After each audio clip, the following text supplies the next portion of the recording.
Hello guys and welcome back. Today we're going to be fitting up the full bore false floor into my Y62 Patrol.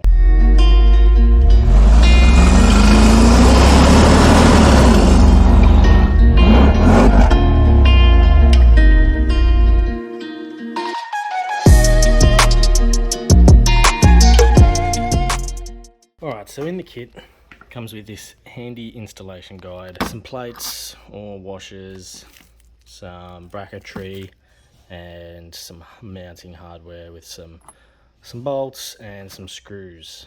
Hopefully I've got everything that I need, as my box was a bit beaten up, so hopefully I've got everything that I'm gonna need. And I'm gonna try and navigate these instructions for you. Not all of these instructions are really easy to follow, so hopefully I'm going to make that a lot easier. So let's crack into it. Alright, so first of all, you're going to want to remove all your crap out of the back, obviously. I gave mine a bit of a vacuum as well, just to clean that up a little bit. And then you'll start to remove the little storage area in the back for your jack and all that sort of stuff. Remove all that, and then we can start to remove the wings that are on the side, which utilise these bolts that go in these two holes here, which are these black ones, which are a 10mm, which is nice. And also remove these ones for the inner storage bit, little flap. And then these just have some clips that help to retain them as well. And then you just pull them out. Obviously just being a bit gentle, and they come out very easily. Next we'll remove these 10mm bolts, one on each side of the car. Also, on another note, this is pretty good video to save for a later date if you ever do want to put this stuff back in. Make sure you keep all your bolts and all your parts to this, in case somebody wants to remove the drawers or the false floor and put their seats back in. Also, depending on what drawer system you get, you may still have access to your storage compartment at the back. With the full bore false floor that I have, this one doesn't have access to this, but that's fine. I didn't need it anyway because I'm going to build drawers to go in the back. So this is fine for me, but if you are in my boat, then yeah, take everything else out of here because it's pointless being under here. You'll never use it, so take it out, and at least then you can get some use out of it. Alright, so I've removed that side, and there's these little flaps that give you access to the third row seats. So this gives you access to all the bolts that you're going to need to remove. But these panels also need to be removed, and they simply just pull up. They've just got some clips that retain them into here, so be gentle, but you also have to give them a bit of force, and we'll also have to take out the tie down points as well. But we'll get to that after we've taken these bits off. Just be careful with the passenger side of the car when you're removing the little flappy bits. They've got these plastic clips, and they're pretty delicate, so just be gentle when you're taking this side out. But typically they just pop out of here anyway, and they stay in the actual floor of the car, in these holes here. But if they don't, then yeah, just get a trim removal tool and they pop out fairly easy. But yeah, just be gentle with them ones because they help to retain it when you go to put it all back together eventually, so just be careful. Get yourself some little Ziploc bags and just label them and chuck your bolts in there as you go through the stages. So the first stage I just labelled them trim bolts because it's just sort of like the trim pieces, and also the bracing section for these, so at least you'll remember where they go when you have to put them back together. So yeah, that's a good tip. The retaining bolts for the seat belts are 14mm, whereas the retaining bolts for the seats are 16mm. I just use the deep socket and that works perfectly fine for these. So there's quite a few obviously around to retain the seats, and there's only 2 for the seat belts. So there's not really too many bolts, but yeah, make sure you hang on to them. Alright, then you'll have to lift up the second row seats, remove these plastic clips off here, off the front of the third row seats, to remove these 16mm bolts that are on both sides of the seats. Once you remove them, then the seats can come out. So they're held in there pretty well, but it's not too much of a drama. With them removed, it simply comes out on the driver's side of a double seat. There's this little locating pin that easily just pulls up, so don't get tricked into thinking you can just yank it out now. You just need to lift it up on that side and pull it out of there. But now it is free and you have the room. So next is the single on the driver's side. You got a bit of weight about them, so it's definitely good to remove a bit of weight out of the rear, which is just going to be filled with drawers anyway. So, but yeah, it's good to get that weight of the seats out. To expose these plastic surrounds, you need to get to the back of the chair, lift it up and pull it back. You'll see there's a couple of arms underneath that allow it to obviously fold and whatnot. So you just need to pull it back till it exposes these, so then you can pop them off to remove the bolts. Again, 2 on this side, and they're the same size bolt as well, so remove them, then it comes out. The single feels just as heavy as the double for some reason. Alright, as you're going along, make sure you do some vacuuming. How much shit actually gets behind these third row, even when there's like no one in the car. So I'm just vacuuming up as I go, making sure it's all nice and clean. Obviously done all this side, now I'm going to do this side. Takes a little bit more time, but it's a lot nicer to make sure your car's nice and clean before you go and put a covering over the top of all of this space that you'll never really see again. Now, it is definitely doable to remove the single seat, even if you do have a car seat installed. It's a little bit tight, but there's still plenty of room to be able to remove them bolts, so don't stress about having to take a car seat out. You can still get to the bolts just fine. Alright, so you notice these 3 holes in your false floor.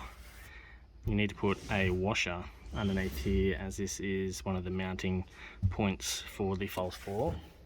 So obviously you want it as flush up against the rear as possible, and they're mounting here, here and here. So what you do is you chuck the 3 washers on top like this, pass the bolt through, find the hole, tighten them up, and then that's what retains this part of the floor down to the floor of the car. I'm not sure if I really like that. I mean, I'm not sure if there's another way you could do it, but I prefer just like a nice clean floor. It's a bit impeding when you want to put drawers and stuff in, because you've got these bolt heads sticking up. So I'm not sure on that, but anyway, that's how it has it in the photos. So you obviously can't just have the washer underneath either, because the bolt will just fall straight through the hole, through the floor, and then yeah, so that's the way it is. So yeah, we'll tighten them up and we'll move on to the next step. So not so bad once tightened up, as they push down really tight, and that holds it in really well. So it is flat over the top of them, but still you can get stuff snagged in them and whatnot. But yeah, it's better than what I thought it was going to be. But yeah, that's nearly done. We need to figure out how these screws go in, and then yeah, it's finished. Really simple installation. Taking the seats out took longer than doing this. Alright, for our next step, we get our brackets here. You can see there's 4 holes for the 4 screws that get drilled into the false floor to hold it down at the front, and there's also a bolt hole for these bolts, which are the blue ones that held the seats at the front, which are 16mm, which obviously go through the holes to fasten it down. And just use your drill to screw the 4 screws in, and then bang, that's it, finished. How good's that? So I got the bracket mounted using the factory hole there, and it's nicely lined up with this piece of timber that comes off the false floor, ready for it to be screwed in.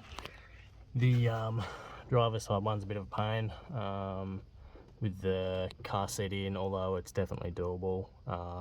We'll see how we go when it comes to actually drilling them holes, but it shouldn't be too bad.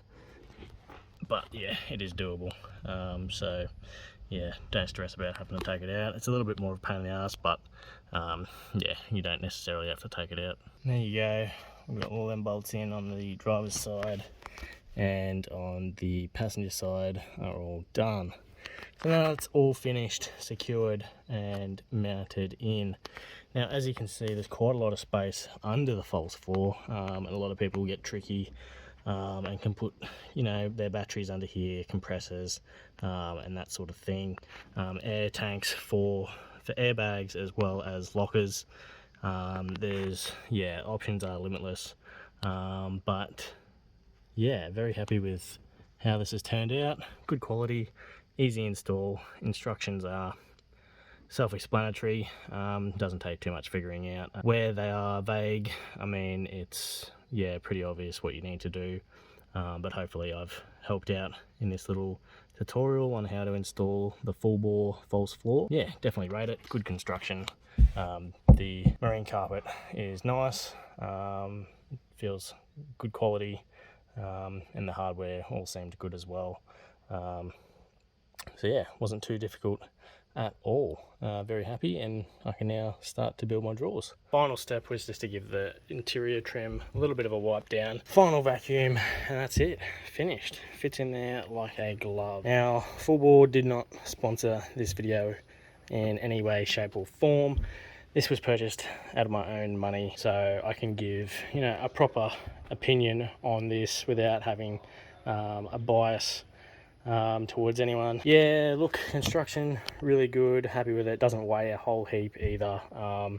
It's made out of choice materials that aren't going to add to the weight of what you've just removed from the seat. So you've definitely got a few more kilos to play with in the rear, as those rear seats are actually got a bit of weight to them. So this floor's maybe 10 kilos, perhaps, something like that, perhaps a little bit more. I'll double check. But yeah, it's definitely not much at all. So I'm very happy with this. Like I mentioned, marine carpet is nice, good quality, feels soft, and not really scratchy like some of them can be. Definitely more for an automotive purpose. Perhaps there could have been some little plastic clips or something, like a little plate that could go over that, and you know, just to help stop things from getting caught as you slide them in. Although if you build a drawer system, or you know, get a drawer system, it's not really going to be a big deal because it'll cover that and you won't have any dramas. If you're just going to use it like this,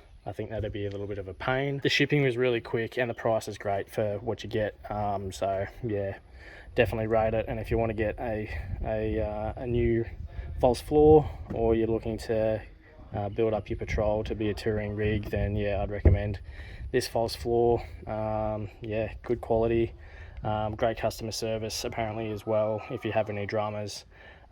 Shipping was really quick up to Queensland, and yeah, price was fantastic. So yeah, can't go wrong. I hope you've got something in today's video, guys. Thank you very much for watching. If you have liked today's video, there's a button for that. If you haven't subscribed already, I suggest you do, as our next episode is going to be on the build of the drawer system for the rear, which is going to be quite a good one. So stay tuned for that. Like always, guys, stay safe out on the tracks, and I'll catch you in the next video.